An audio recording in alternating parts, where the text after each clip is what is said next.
بهار آمد، بهاری پرسخاوت زندگانی و طبیعت را روح و روانی نو عطا می نماید.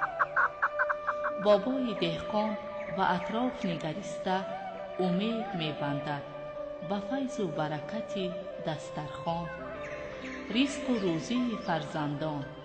شکر می گوید با تحمل، اندیشه و اخلاص، نیتی پاک و آرزوها.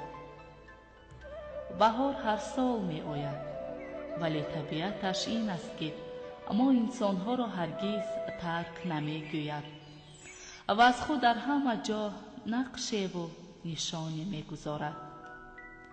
در پیراهن اطلس گلدختران، طاقه زردوزی و تور حریر نوعروسان، درز و سوزنی های چیوران، نقش و نگار سحرانگیز صورتگران به جلوه می آید.